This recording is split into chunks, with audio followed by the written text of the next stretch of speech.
ایران کے ساتھ مذاکرات ناکام ہوئے تو صدر ٹرمپ کے پاس بہت سارے آپشنز موجود ہیں۔ امریکہ کی جانب سے ایک دھمکی آئی ہے۔ عامر رضا سے بات کرتے ہیں۔ عامر بھائی، ایران اور امریکہ کے مذاکرات آج ہو رہے ہیں، لیکن اس دوران امریکہ کی جانب سے دھمکی بھی آ گئی کہ اگر مذاکرات ناکام ہوئے تو بہت سے آپشنز موجود ہیں۔ وہ آپشنز کیا ہیں؟ دیکھیں، سب سے پہلی بات تو یہ ہے کہ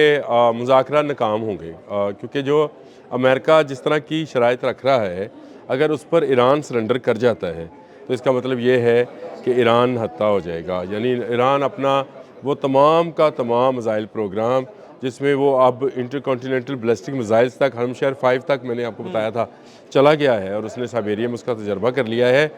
وہ ناکام ہوگا، اور وہ اس کو رول بیک کرنا پڑے گا، اور اس کے بعد اس کے پاس جو افزودہ یورینیم ہے اس کو ضائع کرنا پڑے گا، اور اپنے ایٹمی ریئیکٹرز کو عالمی تنظیم برائے ایٹم کے لیے جو ہے وہ کھولنا پڑے گا۔ یعنی ان کے وہ جائزہ لینے جائیں گے، اور اس کے بعد وہ اندازہ کریں گے، دیکھیں گے کہ کیا اچھا آپ اس کو نہ ذرا صرف تجربہ کیا، اب تو ہم سب کو تجربہ ہے، میری ایج کے جتنے لوگ ہیں ان کو یہ پتہ ہے کہ عراق سے کہا گیا تھا کہ تمہارے پاس جو ہے ایسا اسلحہ ہے جو کہ کیمیکل ویپنز ہے، لہٰذا تم اقوام متحدہ کی ایک باڈی ہے، اس حوالے سے وہ تمہاری فیکٹریز کا جائزہ لے گی کہ تمہارے پاس کتنا اس طرح کا مواد ہے جس کو ضائع کیا جاتا ہے۔ صدر صدام حسین نے وہ تمام فیکٹریز جو تھیں اور جو تمام گوداؤنز جو تھے جو فوجی نوید کے تھے ان کو کھول دیا، اور وہ آئے، انہوں نے معائنہ کیا، انہوں نے دیکھا کہ اس کے پاس تو وہ B-52 ٹائپ کے وہ تھے ٹینک تھے، T-52 ٹائپ کے ٹینک تھے جو کہ دوسری جنگ عظیم کے بعد کی پیداوار تھے، یعنی وہ کوئی 20-25 سال پرانے تھے، اور ایران کے ساتھ 8 سالہ جنگ میں عراق ویپنری طور پر خالی ہو چکا تھا۔ انہوں نے جب جائزہ لے لیا کہ اس کے پاس کچھ نہیں ہے، تو پھر وہ، اب میں لفظ گندہ ہے لیکن استعمال کروں گا، کتوں کی اور بھیڑیوں کی طرح جو تھے اس کا گوشت نوچنے کے لیے پہنچ گئے۔ اچھا بین ویسا ہی ڈرامہ اتنے سال کے یعنی 30-35 سال کے بعد وہی ڈرامہ دوبارہ دہرایا جانے لگا ہے، اور وہی شرائط ہے کہ بھائی تمہارے پاس انریچڈ یورینیم ہے، تمہارے پاس جو ہے تمہارا میزائل پروگرام دنیا کے امن کے لیے خطرہ ہے، لہٰذا تم اسے کھولو گے۔ یہ شرائط آج آپ دیکھ لیجئے گا، ویسے تو آج کے دن صرف فریم ورک ہونا ہے، یہ جو مسقط عمان میں ہو رہے ہیں نا مذاکرات، اس میں صرف فریم ورک تیار کیا جائے گا جس میں یہ دیکھا جائے گا کہ کہاں تک ایران جو ہے پسپائی اختیار کرتا ہے، اور یہ اس پسپائی کے نتیجے میں اگلا لاہے عمل جو ہے ڈونلڈ ٹرمپ دے گا۔ اب دیکھیں وائٹ ہاؤس نے کیا بیان دیا، انہوں نے کہا کہ اگر مذاکرات ناکام ہوئے تو مذاکرات کامیابی ہو تو ابھی ہم نہیں ہوگا۔ میں اس لیے کہتا ہوں یہ ناکام اس لیے ہے کہ اگر ایران اپنا ویپن سرنڈر کرتا ہے تب بھی وہ